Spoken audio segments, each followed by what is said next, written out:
घर पे तो इसी माइनस पेमेंट नीचे सब लिखा गया वो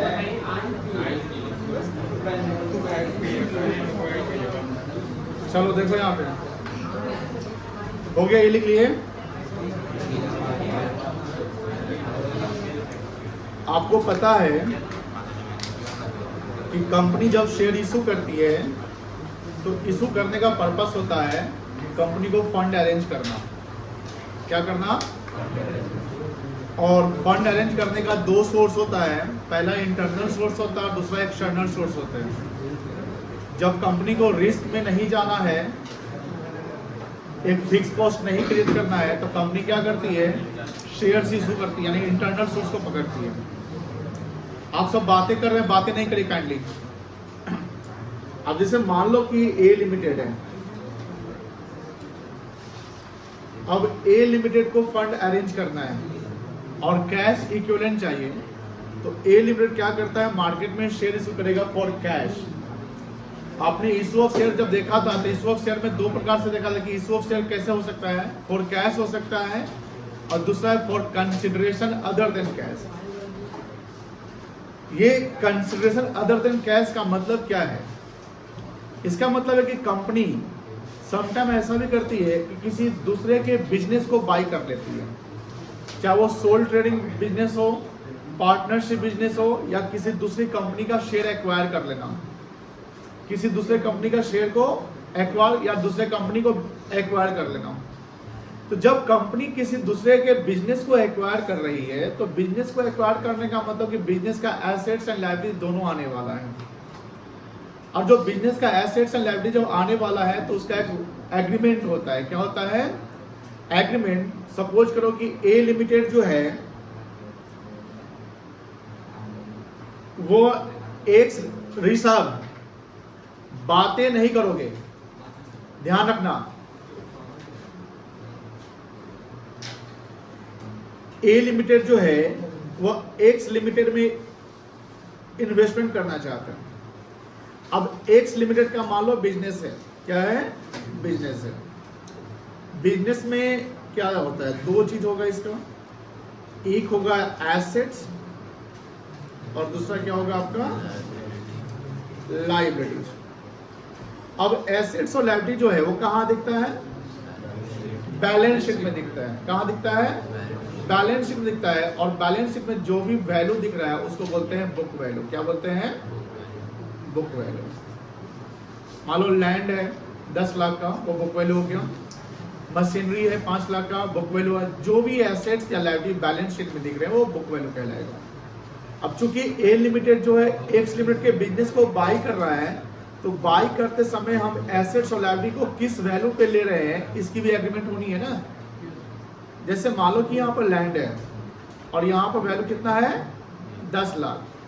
यहाँ मशीन है, इसकी वैल्यू है 5 लाख। फर्नीचर है, इसकी वैल्यू है 7 लाख। तो कहीं ना कहीं ये तो बुक वैल्यू है।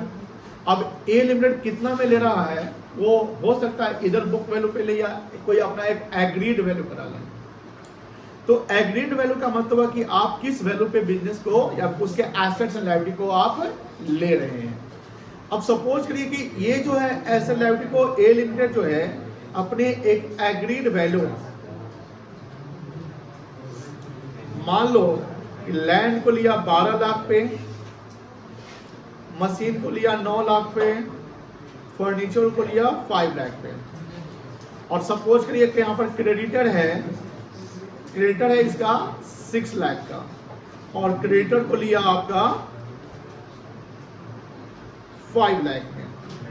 तो जिस वैल्यू पे आप किसी के बिजनेस को आप बाई कर रहे हैं, उसके एसेट्स और लायबिलिटी को ले रहे हैं, उसको बोलते हैं एग्रीड वैल्यू। क्या बोलते हैं? Agreed value. तो यहाँ पर देखो कि टोटल एसेट्स इसको कितने का है बता सकते हैं? इसके अनुसार 12 लाख प्लस 9 लाख कितना हो गया? 21 लाख। 21 लाख प्लस 5 लाख कितना हो गया? ये 26 लाख का एसेट्स हो गया। क्या हो गया? और 26 लाख का आप एसेट्स ले रहे हैं, उसमें आप उसकी लायबिलिटी को भी आप ले रहे हैं जिसका वैल्यू कितना है? 5 लाख। तो हम लायबिलिटी को क्या करेंगे? माइनस कर देंगे। तो नेट एसेट कितना कहलाएगा? इसको बोलेंगे नेट एसेट्स। क्या बोलेंगे? Net assets. जब ए लिमिटेड एसेट्स को ले रहा है, टेक ओवर कर रहा है, एक्वायर कर रहा है या बाय कर रहा है, तो ए लिमिटेड अपने बुक्स में जब अकाउंटिंग करेगा तो एसेट्स को क्या करेगा? डेबिट करेगा। एसेट्स को क्या करेगा? और लायबिलिटी भी उसके पास बन रहा है तो लायबिलिटी को क्या करेगा? क्रेडिट कर रहा है। मतलब कि इस कॉन्सेप्ट को हम कह सकते हैं कि ए लिमिटेड को 21 लाख रुपए का नेट एसेट्स आ रहा है। ए लिमिटेड कितने का नेट एसेट्स आ रहा है? अब in exchange A limited x limited को ये जो पैसे हैं वो पे करेगी। मतलब कि अब एक्स ने बेचा ना यहाँ पे, तो यहाँ एक्स लिमिटेड कहलाएगा वेंडर कंपनी। क्या कहलाएगा? वेंडर कंपनी क्या होता है? सेलिंग कंपनी होता है। जो कंपनी अपने बिजनेस को बेच रहा है या जो कंपनी एसेट्स लायबिलिटी को बेच रहा है उसको वेंडर कहते हैं। मतलब कहीं ना कहीं जब ए लिमिटेड अपने बुक में अकाउंटिंग करेगा तो एसेट्स को डेबिट करेगा कितना से? 26 लाख से। लायबिलिटी यानी क्रेडिटर को क्रेडिट करेगा कितना से?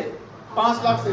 और कहीं ना कहीं ये हमारा वेंडर बन रहा है यानी हमारा क्रेडिटर बन रहा है, तो क्रेडिटर को भी हम क्या करेंगे? क्रेडिट करेंगे। वेंडर यानी एक्स लिमिटेड को हम क्रेडिट करेंगे बिकॉज हमें इसको पेमेंट करने हैं। ए किसको पेमेंट करेगा? एक्स को करेगा ना पेमेंट। क्यों करेगा? बिकॉज उसके एसेट्स को बाय कर लिया ना। तो जिसको हम पेमेंट करेंगे वो मेरे लिए क्या है? एसेट की लायबिलिटी है। ए अगर एक्स को पेमेंट करेगा तो एक्स ए के लिए क्या कहलाएगा? लायबिलिटी एसेट्स लायबिलिटी कहलाएगा। तो एक्स को भी हमको क्या करना पड़ेगा? क्रेडिट करना पड़ेगा। अब चूंकि क्या है कि ए लिमिटेड अब एक्स लिमिटेड को शेयर इशू करते हैं, डिस्चार्ज यानी जो पीस पेमेंट है उसको कैसे पेमेंट डिस्चार्ज करेंगे। तो ए लिमिटेड यहाँ पर एग्री करेगा, ठीक है तुमको हम 21 लाख रुपए का शेयर इशू कर देते हैं। कितने का? 21 लाख का शेयर इशू कर देते हैं। ये भी हो सकता है कि ऐसा करते हैं हम 15 लाख का शेयर इशू करते हैं और 6 लाख तुमको पेमेंट कर देते हैं। तो पेमेंट आप कैसे कर रहे हैं ये मोड मेंशन होना चाहिए। दूसरी बात कि 21 लाख का नेट एसेट्स है तो ऐसा पॉसिबल नहीं है कि उसके बिजनेस को आपने 21 लाख में ही बाय किया है। हो सकता है एक्स लिमिटेड का अपना एक रेप्यूटेशन होगा। क्या होगा? रेप्यूटेशन होगा। अब रेप्यूटेशन के अनुसार आपका एक अकाउंट्स में मतलब अकाउंटिंग लैंग्वेज में हम बोलते हैं कि कुछ बन गया रहता है। क्या बोलते हैं उसको? गुडविल। अब एक्स कहेगा कि ठीक है तुम मेरे बिजनेस को खरीद रहे हो तो ऐसा है कि तुम जब बिजनेस करोगे तो तुमको एक्स लिमिटेड के नाम से तो कस्टमर आएंगे आगे, तो हम अपने बिजनेस को 25 लाख में बेचेंगे। एक्स ने क्या बोला कि हम अपने बिजनेस को 25 लाख में बेचेंगे। कितने लाख में बेचेंगे? 25 लाख में बेचेंगे। अब यहां जब ए अपना कैलकुलेशन करेगा तो इसको वीडियो को पॉज कर दीजिए। था 21 लाख का। ध्यान से देखिएगा बेटा, कैलकुलेशन से आप ये नहीं समझेंगे तो फिर आगे क्वेश्चन में दिक्कत होगा। ए लिमिटेड ने एग्री किया जहां पर उसके टोटल एसेट जिसको हम ग्रॉस एसेट्स कहेंगे, तो ग्रॉस एसेट्स का मतलब हुआ कि एक्सक्लूडिंग लायबिलिटी, नेट नहीं है। ग्रॉस का मतलब उसमें लायबिलिटी अभी एडजस्ट नहीं हुआ है। सब अकाउंटिंग टर्म्स को समझिए, जब समझ जाएंगे तो कैलकुलेशन बनेगा। बिकॉज किताब में जो सवाल मिलेंगे ना तो वहाँ कैलकुलेशन में फंसोगे। तो ए लिमिटेड जो है एक्स लिमिटेड का total asset that is gross asset 26 lakh का ले रहा है। एम आई राइट? ठीक है। बट वो 26 लाख जो एसेट्स है उसमें 3 एसेट्स है। कितने एसेट्स है?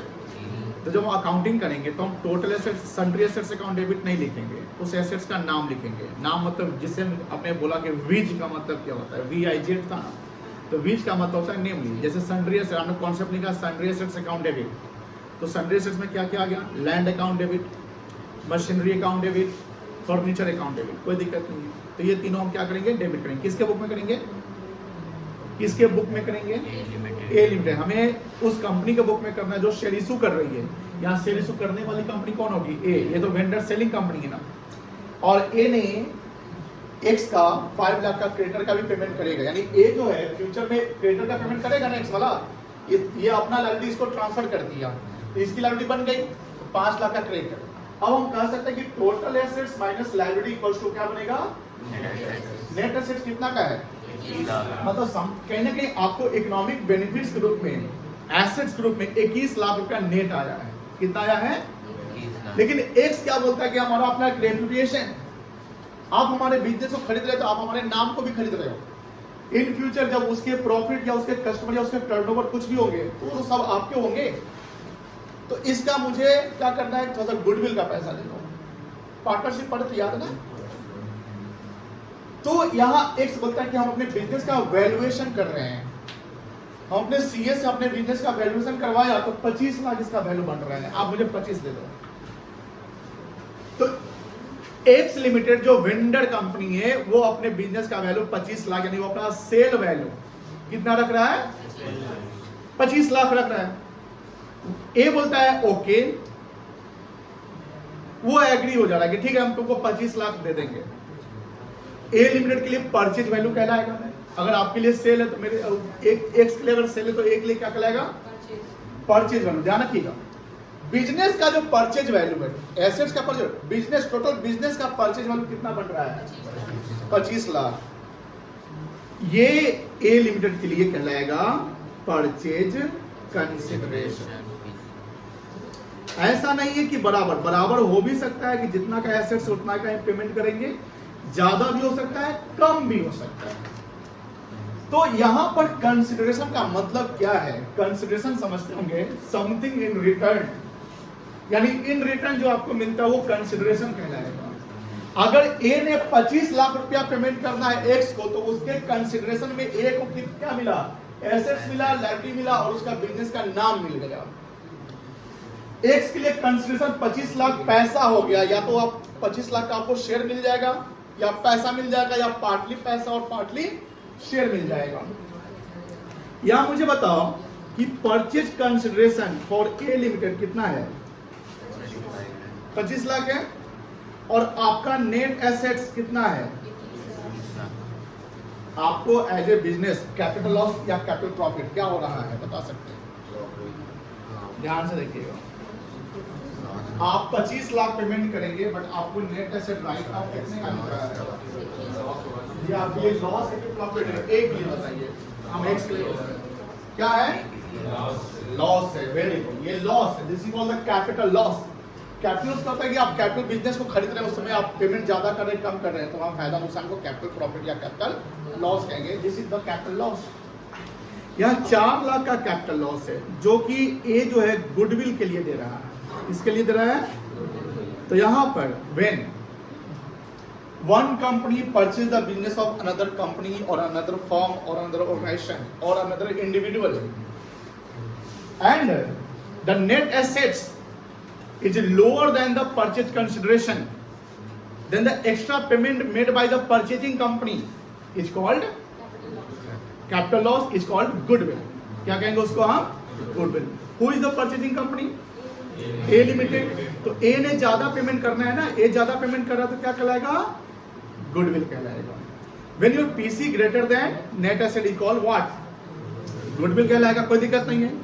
दूसरा सिचुएशन मान लो कि एक्स लिमिटेड डूबता हुआ कंपनी है, ऐसा हो सकता है। एक्स लिमिटेड डूबता हुआ कंपनी है और ए बोला कि ठीक है हम तुम्हारे कंपनी को बाय कर देते हैं, लेकिन तुम्हारा जो नेट एसेट 21 लाख का हम 21 लाख नहीं देंगे, कोई ये इसका गुडविल खराब है। ऐसा हो सकता है गुडविल खराब, क्या किसी का गुडविल 0 हो सकता है, एकदम हो सकता है। मान लो उसने बोला कि तुमको हम 20 लाख देंगे, कितना देंगे, सुनिए ध्यान से, तो ये क्या बन जाएगा, जितना हम पेमेंट करेंगे वो क्या बन जाएगा, पीसी, परचेज कंसिडरेशन। अब मुझे बताइए आप के पास आपको सेकेंड ऑल्टरनेटिव कितना पेमेंट करना है, और आपके पास नेट एसेट कितने का आया है, मुझे बताइए। अब आपको क्या हो रहा है, अब आपको फायदा हो रहा है। कोई कंपनी अगर लॉस पे बेच रही है तो खरीदने वाले को फायदा हो रहा है, और कोई कंपनी प्रॉफिट पे बेच रही है तो खरीदने वाले को लॉस हो रहा है।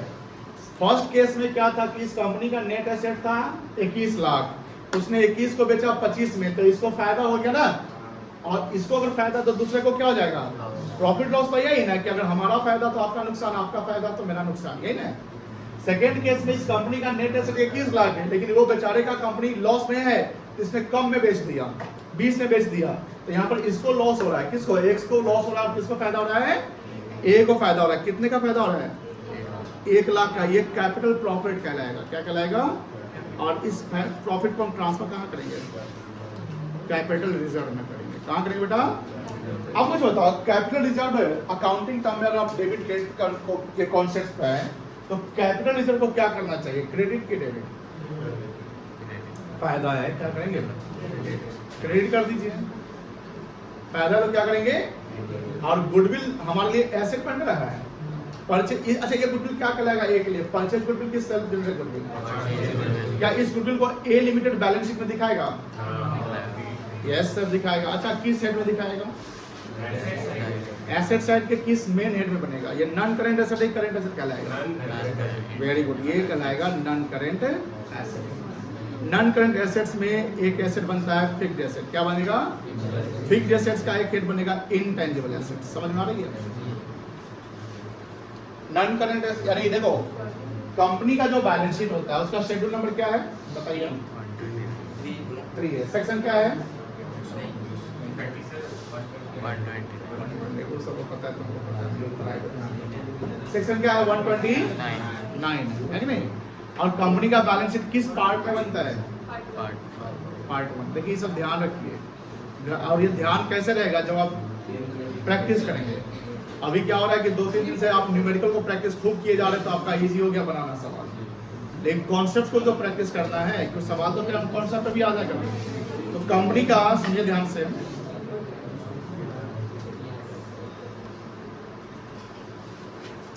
कंपनी का जो बैलेंस शीट बनता है उसका एक प्रिस्क्राइब फॉर्मेट है जो हमने बताया है। उसमें 3 बातें ध्यान रखिएगा। कंपनी के बैलेंस शीट का सेक्शन 129, शेड्यूल नंबर 3, और वो शेड्यूल नंबर 3 आप कैसे लिखोगे? तो रोमन में लिखोगे 3। अगर आप शेड्यूल 3 लिख देते हो ऐसे तो ये गलत हो गया। समझ में आ गया? और पार्ट बैलेंस शीट का पार्ट 1 है, रोमन 1 है, लेकिन स्टेटमेंट ऑफ प्रॉफिट लॉस जो अभी हमने पढ़ा नहीं है, आगे पढ़ने हैं वॉल्यूम 3 में। स्टेटमेंट ऑफ प्रॉफिट लॉस का पार्ट 2 है। तो ये कभी कभी कंफ्यूजन हो जाता है कि पीएल है तो पहले पार्ट 1 हो जाएगा, बैलेंस शीट पार्ट 2 हो जाएगा। नहीं, कंपनी में बैलेंस का पार्ट क्या है? कौन सा 1? रोमन 1। और स्केल का पार्ट क्या है? 2, रोमन 2। कोई दिक्कत नहीं है। इसमें क्या है कि कंपनी के बैलेंस शीट का एक प्रिस्क्राइब फॉर्मेट है। हमने पूरा बैलेंस शीट अभी पढ़ा नहीं है, एक दिन पूरा बैलेंस शीट में लगेगा, इनफैक्ट 2 दिन भी लग सकता है। इसमें पहला जो इक्विटी वर्टिकल फॉर्म बनता है, इक्विटी लायबिलिटी होता है, क्या होता है? और इक्विटी लायबिलिटी का पहला हेड बनता है शेयर होल्डर्स फंड। क्या बनता है? वो मेन हेड होता है। इक्विटी लायबिलिटी के 3 मेन हेड होंगे, 3 मेन हेड होंगे। पहला शेयर होल्डर्स फंड आएगा। क्या आएगा? Share holders fund. Share holder fund में भी आता है, उसके अंदर क्या आएगा? शेयर कैपिटल आ जाएगा, रिजर्व एंड सरप्लस आता है, कोई दिक्कत नहीं है। दूसरा है आपका नॉन करेंट लायबिलिटी। क्या है? इसके अंदर में 4 चीज आता है, वो 4 चीज क्या आता है वो आगे डिस्कस करेंगे। तीसरा है करेंट लायबिलिटी। क्या है? Current liability. इसमें भी 4 चीज आते हैं, मतलब कि एनसीएल के 4 जो है वही सीएल के 4, बट एनसीएल में लॉन्ग आ जाएगा और सीएल में क्या आ जाएगा? शॉर्ट आ जाएगा। एनसीएल के 4 ऐसे क्या है? एक है आपका लॉन्ग टर्म बोरोइंग्स। क्या है? Long term borrowings. दूसरा है डिफर्ड टैक्स लायबिलिटी जिसको डीटीएल कहते हैं। तीसरा है लॉन्ग टर्म प्रोविजंस, और चौथा है अदर लॉन्ग टर्म लायबिलिटी। ऐसे ही करेंट के पार्ट है। तो बैलेंस शीट में इक्विटी लायबिलिटी के कितने मेन हेड हो गए? मेन हेड दिमाग में रखो, मेन हेड कितने हो गए? पहला शेयर होल्डर्स फंड, दूसरा नॉन करेंट लायबिलिटी, तीसरा करेंट। उसके अंदर क्या है वो डिस्कस किया जाएगा। मेन हेड तो याद रखिए। फिर आप एसेट्स में आते हैं। एसेट्स का 2 हेड है मेन। कितना हेड है? एक है आपका एनसीए और एक है CA, non current assets and. अब अगर हम इनटेंजिबल एसेट्स जैसे गुडविल आ गया यहां पर और बोला कि you are required to prepare balance sheet, तो ये जो गुडविल है ये बैलेंस शीट में कहां दिखेगा भाई? वो पार्टनरशिप जैसा नहीं डायरेक्ट एसेट साइड में गुडविल कहीं और डाल दिया, उसका हेड बना है। पार्टनरशिप में यानी नॉन जो कंपनी है उसका बैलेंस शीट कोई मेन हेड बनाते हैं? नहीं ना बनाते हैं। एसेट बनता है, लायबिलिटी बनता है, डाल देते हैं। लेकिन यहाँ पर मेन हेड, उसके पार्ट डालने हैं। अब देखिए जैसे गुडविल है तो उसका मेन हेड बनाएंगे क्या, NCA। क्या बनाएंगे, मतलब आप नॉन करंट एसेट लिखिएगा, NCA मत लिख दीजिएगा। अब वो मेन हेड हो गया, उसका सब हेड बनेगा फिक्स्ड एसेट्स। क्या बनेगा, अब हो गया। अब उस फिक्स्ड एसेट्स के भी एक और सब हेड बनेंगे, एक पार्ट बनेगा इंटेंजिबल एसेट्स। क्या बनेगा, इंटेंजिबल एसेट्स। अब उस इंटेंजिबल एसेट्स के नीचे क्या लिखेंगे, गुडविल। क्या लिखेंगे, अब बताओ गुडविल का एक सीरीज देखो, पहले NCA,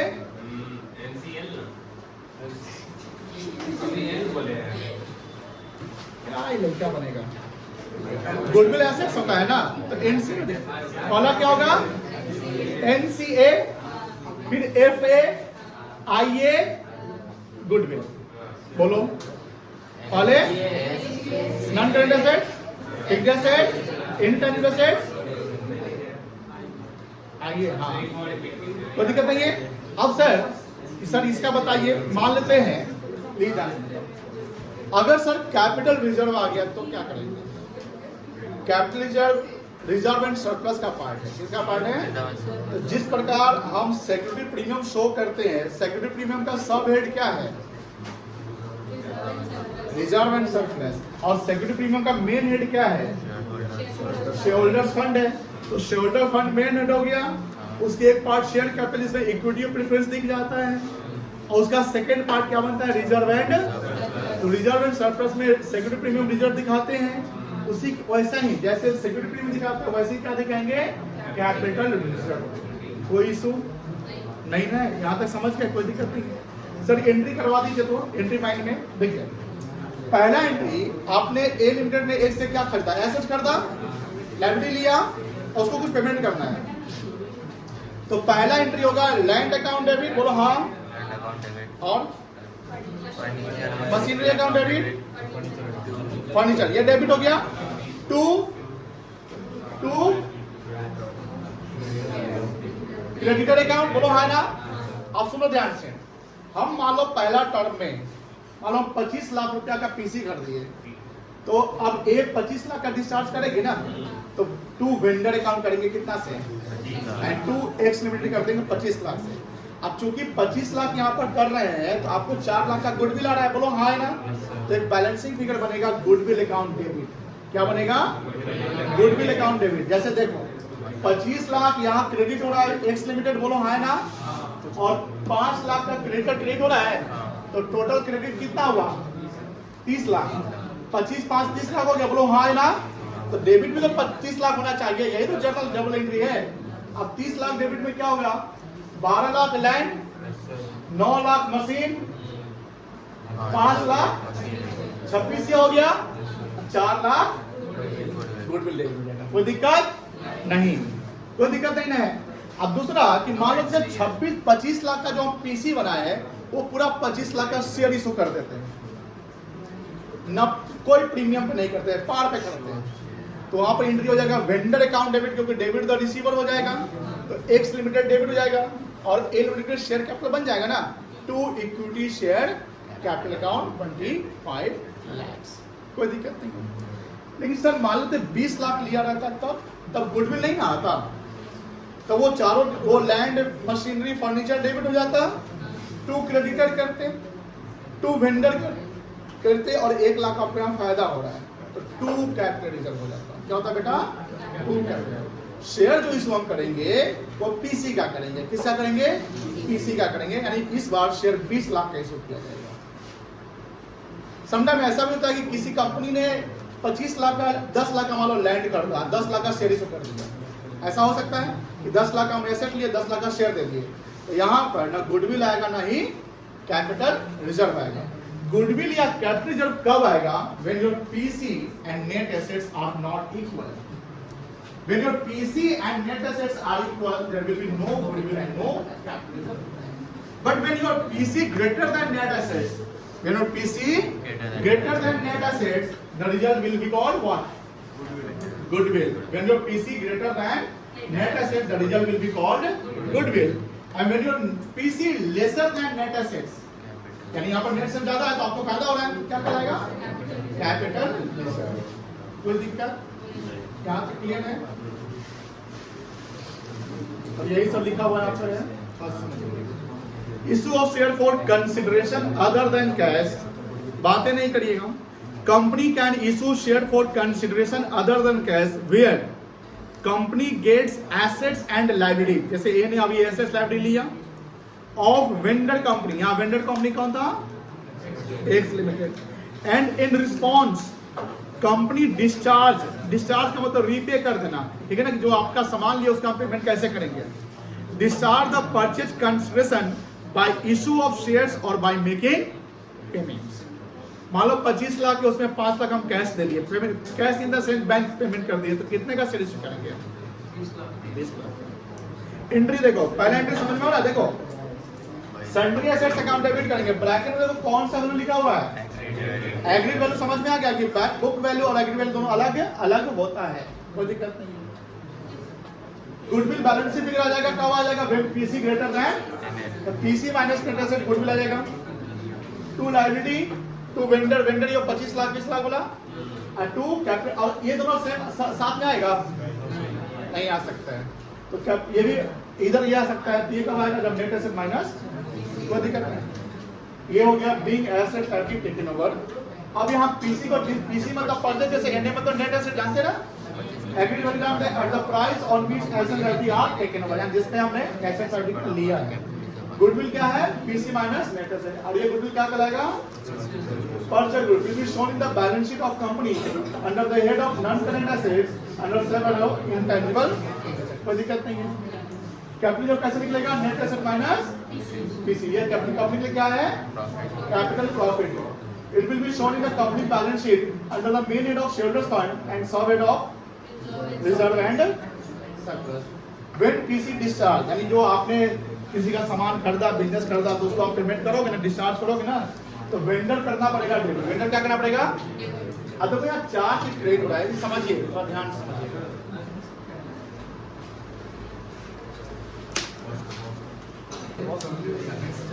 हम लोग कौन सी एंट्री पे है? फर्स्ट एंट्री पे अभी है कि सेकंड एंट्री पे है? सेकंड पे है। सेकंड पे है ना? उसको पता ही नहीं था कि सेकंड एंट्री पर। साक्षी खड़े जाओ, खड़े जाओ। पहला एंट्री क्या था बताओ? समझ गए, कोई दिक्कत नहीं है कि आपने यहाँ पर ये एंट्री की है। यहाँ पर देखिए बात ये है कि ये सब चीजें बहुत जरूरी है ध्यान देना कि कौन सा अकाउंट क्रेडिट और डेबिट जो हो रहा है किस वैल्यू पे हो रहा है। वेंडर अगर क्रेडिट कर रहे हैं तो किस वैल्यू पे? पीसी पे। तो जिस वैल्यू का उसको खरीद रहे हैं, मान लें कि हम 10 लाख का मशीन खरीदा, 10 लाख का सेल इशू कर दिए, तो उसका पीसी 10 लाख कहलाएगा, तो आप machinery account debit to vendor हो जाएगा 10 लाख से, बस और कुछ नहीं होने वाला है। सब हर क्वेश्चन में सारा एंट्री आने वाला है, ऐसा नहीं है। सपोज कि लिखा हुआ कि A limited purchase the machinery of X at ₹10 lakh and in response company issue shares. तो यहाँ पर पीसी 10 लाख हो गया क्योंकि हमने उसके एसेट्स को खरीदा और वहां पर 10 लाख है। ये नहीं लिखा कि 12 लाख का सेल्स किया कि 8 लाख का। तो वहां पहला एंट्री मशीन टू वेंडर हो जाएगा, वहां क्रेडिटर होएगा, कुछ नहीं है। और फिर दूसरा एंट्री वेंडर टू शेयर कर देंगे, शेयर कैपिटल कर देंगे। तो पहला एंट्री में देखो, पहला एंट्री में आपका वेंडर क्रेडिट होना ही होना, ये ड्यू का एंट्री समझ में तरीके से हो रहा है कि हमने खरीदा तो हमको एसेट आया, डेबिट कर दिए, हम इनको पेमेंट करेंगे तो इनको हम क्रेडिट कर लेते हैं। ये करने हैं, ये सब तो एडिशनल है कि सन्ड्री लायबिलिटी आप ले रहे हैं तो उसको क्रेडिट कर दो। ये एडिशनल है कि अगर आपका पीसी ज्यादा बन गया तो गुडविल कर दो। ये एडिशनल है, पीसी कम पड़ गया तो कैपिटल कर दो। ये एडिशनल एक्स्ट्रा है, और ये एक्स्ट्रा कॉन्सेप्ट नॉलेज है जो आपको समझने हैं। आसान है एकदम, बट ध्यान दोगे तब, नहीं आसान है तब जब नहीं ध्यान दोगे। सेकेंड एंट्री पे आइए। सेकेंड एंट्री क्या, ये हम समझा दिए, कोई दिक्कत नहीं है। यहाँ पे यहाँ पर जब आते हैं व्हेन पीसी डिस्चार्ज, तो जिस वेंडर को हमने ड्यू कर दिया था, जिस वेंडर को हमने क्या किया था, ड्यू मतलब कि हमने उसको लायबिलिटी बना लिया कि भैया अब इनको पैसा देंगे ना, तो वेंडर को भी डेबिट कर दो क्योंकि अब उसको एलिमिनेट करना पड़ेगा, खत्म करना पड़ेगा कि उनको हम डेबिट करके उनको जो देने वाले हैं उसको क्रेडिट कर लेंगे। अब वेंडर बोलता है कि ठीक है भाई, हम देखो चारों को समझा देते हैं। मान लो 25 लाख का पीसी था, तो 25 लाख का वेंडर डेबिट हो गया। यहाँ पे हमने वेंडर बोला तो ऐसा कर 5 लाख का तो पेमेंट ले लो, तो टू बैंक अकाउंट 5 लाख कर देंगे। कैश नहीं होने वाला है, बैंक से एंट्री होगी। कंपनी में कोई भी ट्रांजेक्शन जो है कैश नहीं, टू कैश मत लिखिएगा, इवन तो लिखा रहा है कैश पेड, समझ में आ गया ना? क्या लिखेंगे? टू बैंक अकाउंट, क्योंकि यहाँ पैसा कंपनी का ए लिमिटेड का जा रहा है तो बैंक हम क्रेडिट कर देंगे। अब माइंड में रखो ध्यान से, 25 लाख का पीसी था तो 25 लाख हमने यहाँ डेबिट कर दिया, तो उसमें हमने कितना पैसा उसको चेक दे दिया, तो टू बैंक कर देंगे 5 लाख। अभी भी कितना बच गया? 20 लाख। हमने उसको बोला कि ऐसा करते हैं 3 महीने बाद तुमको 3 लाख रुपया और दे देंगे, हम उसका बैंक ड्राफ्ट बना देते हैं या बिल ड्राफ्ट कर देते हैं। यानी अब हम एक लायबिलिटी है जो हमारे लिए पेबल है कि company must pay after 3 months या at the time of due date of ₹3 lakh to the vendor company. तो यहाँ पर 2 बिल्स पेबल बनेगा। क्या बनेगा? Bills payable. तो 2 बिल्स हो, जब होगा बिल एक्सेप्टेड होगा तब ये एंट्री आएगा, नहीं होगा तो नहीं आने वाला है। तो 3 लाख रुपया हम यहाँ डाल दिए, तो 5 और 3 लाख 8 लाख डिस्चार्ज हो गया। अब कितना बचा? 25 में से 8 गया तो 17 लाख बचा ना, 17 लाख। हमने उसको क्या कहा कि चलो ठीक है, अब देखो ध्यान से, 17 लाख का मान लो शेयर इशू कर देते हैं, जिसका इशू प्राइस फेस वैल्यू हम 10 रखते हैं और एट पार पे करते हैं। फेस वैल्यू हम 10 रखते हैं और एट, तो 17 लाख का शेयर इशू करेंगे तो पार पे इशू कर जाए तो प्रीमियम नहीं आने वाला है, तो यहाँ 2 शेयर कैपिटल कर देंगे 17 लाख रुपए। कोई दिक्कत नहीं। और यहाँ नंबर ऑफ शेयर जब निकालना होगा, क्योंकि 17 लाख तो शेयर कैपिटल है, तो नंबर ऑफ शेयर निकालने का फॉर्मूला बनेगा PC to be paid by way of shares divided by issue price करेंगे, not face value. Always remember, number of share निकालने के लिए हमको इशू प्राइस से डिवाइड करना पड़ेगा। यहाँ इशू प्राइस और फेस वैल्यू सेम है तो 10 से डिवाइड कर दो, यानी 17 लाख आपका शेयर का वैल्यू शेयर कैपिटल हो जाएगा डिवाइड बाय 10 रुपए। मान लो 10 का रखे इसका पार वैल्यू, तो 1,70,000 या शेयर्स बनेंगे। क्या बनेंगे? यहाँ एरियर नहीं आने वाला है। लेकिन सर मान लो कि उसने 10 रुपया का फेस वैल्यू था और 7 रुपया प्रीमियम था, 10 रुपया का फेस वैल्यू था, 7 रुपया क्या था? प्रीमियम था, तो इशू प्राइस कितना हो जाएगा? 17। तो यहाँ दोनों एंट्री आ जाएगा, to share capital account to security premium. लेकिन अब वैल्यू के चेक करेंगे कि वैल्यू कितना कितना आने वाला है। हमने शेयर कितना का इशू करना है बताइए? 25 में तो 18 का पेमेंट हम कर दिए, और 17 लाख का पेमेंट जो आप करेंगे तो कंपनी शेयर को प्रीमियम पे इशू करने वाली है। मुझे बताओ यहाँ ए को फायदा होगा कि एक्स को फायदा होगा? ए को फायदा होगा, बिकॉज ए अपने 10 रुपए के शेयर को 17 में इशू कर रही है, यानी हर से उसका 17 रुपया बनेगा। कितना बनेगा? तो यहाँ डिवाइड हम जो करेंगे, ये तो कैपिटल है ना, क्या वैल्यू है, तो हमको क्या निकालना है? शेयर। तो शेयर हो गया 17 लाख जो पीसी बन रहा है, जो पेमेंट करेंगे, डिवाइड बाय इशू प्राइस करेंगे। क्या करेंगे? 17 रुपया करेंगे, 10 रुपया नहीं करेंगे। कितना आएगा शेयर बता सकते हैं? 1 लाख आएगा, है ना? आएगा कितना शेयर आएगा? 1 लाख आएगा। तो 1 लाख जब आएगा तो इंटू 10 करेंगे तो कैपिटल बन जाएगा, तो 2 शेयर कैपिटल बनेगा 10 लाख रुपए से। कितना से बनेगा? 10 लाख रुपए से, और इंटू 7 करेंगे तो प्रीमियम आ जाएगा, तो 7 लाख रुपया सिक्योरिटी प्रीमियम में चल जाएगा। 7 लाख कहाँ जाएगा? सिक्योरिटीज प्रीमियम में चल जाएगा। कोई दिक्कत नहीं है, यहाँ तक समझ गए? How to calculate goodwill capital. Sundry asset सभी हम समझा, सन्ड्री एसेट ले लो, बीज मतलब क्या होता है, उसके नाम लिख दो। यहाँ तो टोटल है ग्रॉस वैल्यू ऑफ एसेट कहलाएगा, इसमें से जो भी लायबिलिटी ले रहे हो आप, ठीक है, उसको माइनस कर दो। माइनस करना क्या आ जाएगा?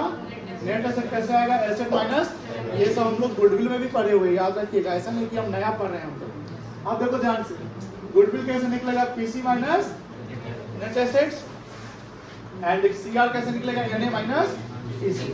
ये देखो नंबर ऑफ शेयर कैसे निकलेगा? जो पीसी, देखो यहाँ पीसी वो चीज ले, वो वैल्यू लेंगे जिस पे हम शेयर इशू करेंगे। और यहाँ पर मान लो कि 17 लाख का वैल्यू था कि जिस 17 ही पे ना शेयर इशू करना है, तो 17 यहाँ पर लीजिएगा, 25 लाख नहीं लीजिएगा। सर पूरा का पूरा शेयर इशू करेंगे तो पूरा 25 कहीं लीजिए, तो 25 यानी पीसी डिवाइड में क्या है? Issue price. यहाँ कोई बच्चा होता है एफबी क्या है? आज 13वां लेक्चर है, एफबी नहीं समझ रहे हैं? एफबी मतलब क्या होता है? Facebook, face value. आइंदा से मत पूछेगा एफबी का मतलब सर क्या है, इसका ये मतलब होता है वो हम बता रहे हैं। एफबी मतलब बच्चा पूछेगा एफबी, ये एफबी क्या है? एफबी मतलब क्या हुआ? फेस प्लस क्या बनेगा?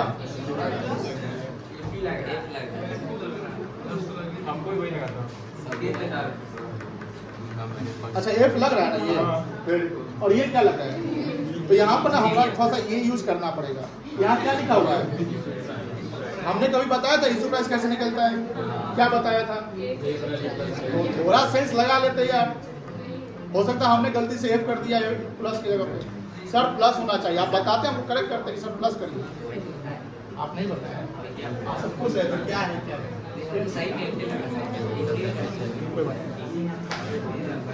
समझ गया?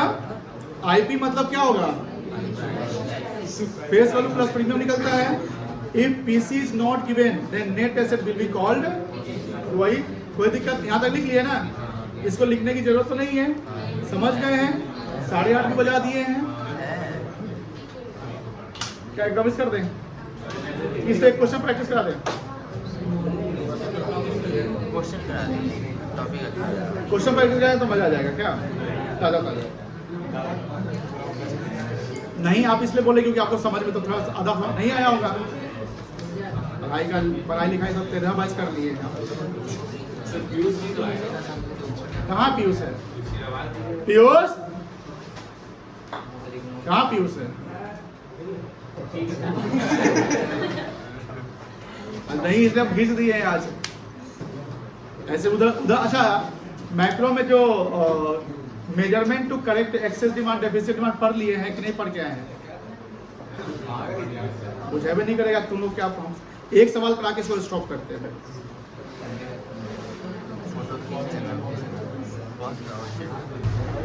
भूषण बड़ा फेमस नाम है, भूषण है। इस सवाल को मैं आपको दे रहा हूं 120 सेकेंड।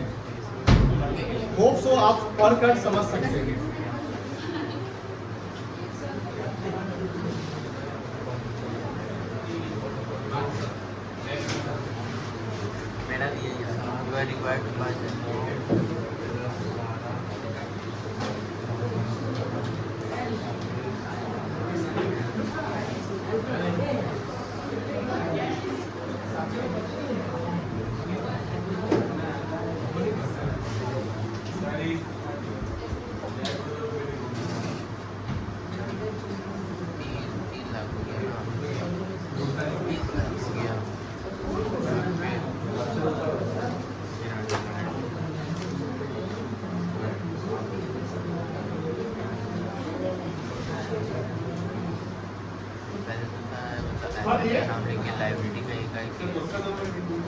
चलिए, यहाँ पर मुझे सबसे पहले ये बताइए इस सवाल में पीसी कितना है?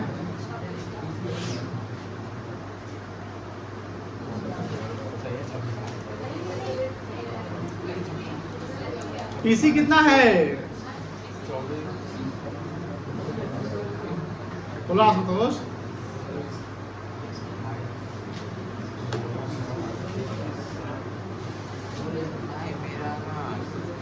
कंपनी कितने का शेयर इशू कर रही है? 30,000 शेयर, 100 रुपए का, 30 लाख रुपया, यही है 30। अब दूसरी बात, जो आपने 26 लाख बोला वो क्या था? नेट एसेट था। नेट एसेट कैसे निकलता है? TA minus L. अच्छा, बोला कि जर्नल पास करो, तो पहले यहां चेक करो गुडविल आएगा कि कैपिटल रिजर्व आएगा। पीसी 30 है, कैपिटल जब सॉरी नेट एसेट 26 है, तो गुडविल कितना आ जाएगा? 4 लाख। कोई दिक्कत नहीं है। अब जब जर्नल करेंगे तो प्लांट अकाउंट डेबिट हो जाएगा, land and building account debit हो जाएगा, स्टॉक इन ट्रेड डेबिट हो जाएगा। 7, 12, 19, 28 हो गया। अब गुडविल डेबिट हो जाएगा 4 लाख। 28 4 32 डेबिट हो गया, बोलो ना, है ना। To sundry creditor 2 lakh, sorry debit नहीं, टू सन्ड्री क्रेडिटर 2 लाख, और टू यहाँ पर क्या, हाँ शर्मा एंड कंपनी लिखा हुआ है, यही है वेंडर। ये कौन है बेटा, to Sharma and company account कितना 30 लाख, क्योंकि उसको 30 का शेयर इशू करने वाले हैं। अब दूसरा एंट्री होगा Sharma and company account debit 30 lakh, to यहाँ प्रीमियम नहीं लिखा है, to equity share capital account 30 lakh. समझ में आया कि नहीं आएगा? 2 एंट्री कर लीजिए, निकल जाइए, 2 एंट्री करिए, इसको स्टॉप करिए, तो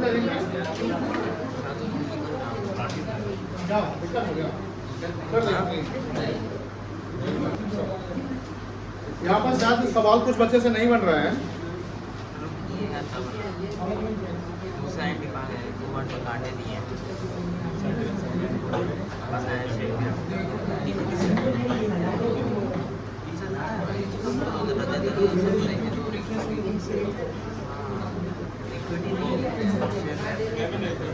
लेकिन कुछ भी नहीं होगा कि पता चलना चाहिए कि तो लिखना ही है।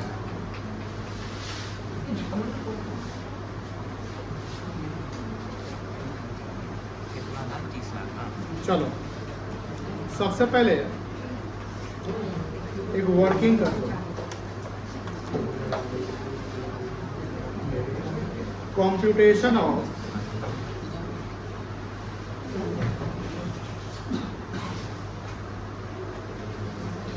Goodwill slash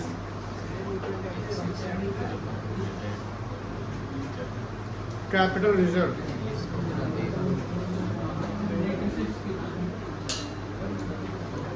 total assets taken over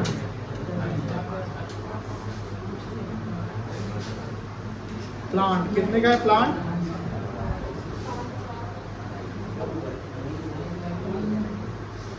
7 lakh,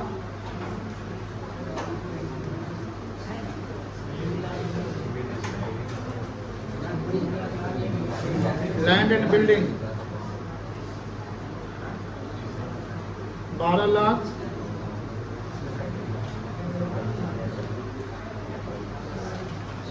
stock and trade 9 lakh, 28 lakh less creditors 2 lakh, 26 lakh, net assets हो जाएगा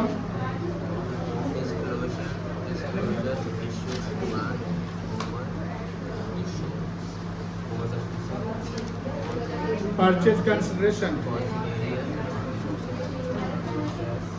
30 लाख, 4 लाख कहलाएगा क्या, goodwill. Journal entry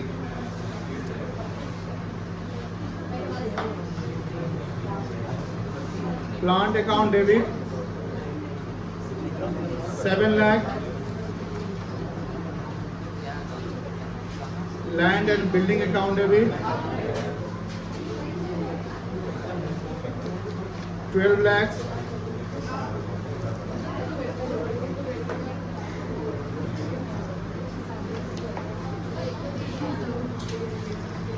stock and trade account debit 9 lakhs,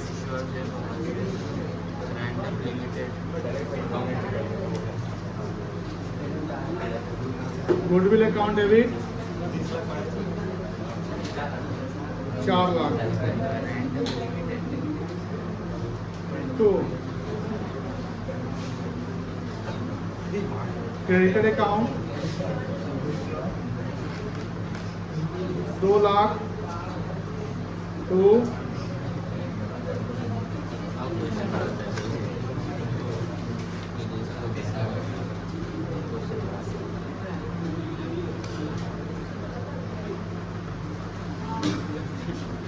2 entertainment का एकदम सैंपल बन जाता है। पॉज कर ना ना